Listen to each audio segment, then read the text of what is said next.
Si pour vous, faire un chatbot signifie prévoir tous les cas de conversation à l'avance et que vous cherchez surtout à faire un bot autonome dans sa prise de décision, eh bien, vous êtes au bon endroit. Bonjour et bienvenue dans cette troisième vidéo sur Copilot Studio. Dans les précédentes, nous avons vu que Copilot Studio est bien plus qu'un chatbot et surtout comment y intégrer de l'IA en 2 minutes. Alors, pour ne rien rater de nos contenus, abonnez-vous.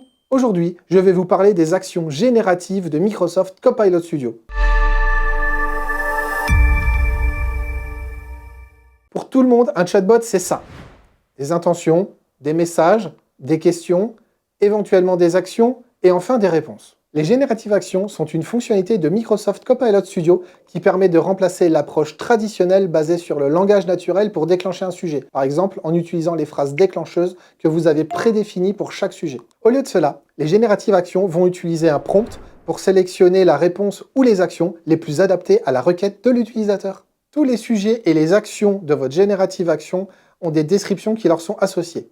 Ces descriptions sont la principale information utilisée lors de la sélection de l'élément à sélectionner. Les actions génératives créent alors des conversations beaucoup plus naturelles et beaucoup plus fluides pour les utilisateurs de votre copilote. Par exemple, si vous voulez faire une application de gestion de voyage, au lieu d'anticiper toutes les conversations, vous allez préparer les actions qui découlent d'une réservation. Par exemple, vous allez préparer des réservations de train, des recherches d'horaires, des hôtels, des avions ou des taxis. Et celles-ci vont toutes s'enchaîner pendant que l'utilisateur parle de son voyage au chatbot. Pour activer cette fonctionnalité d'action générative dans votre Copilot Studio, allez dans l'onglet IA générative et cliquez sur Chaînage dynamique ou Dynamic Chaining. Une fois la fonctionnalité activée, la section Topics ou Rubriques sera renommée en Plugin. Veuillez noter qu'au moment où vous regardez cette vidéo, il est tout à fait possible que la fonctionnalité soit encore en Preview. La mention sera entre parenthèses à côté de Plugin. Dans le monde Microsoft, une fonctionnalité en Preview signifie qu'elle est encore en test pour quelques mois.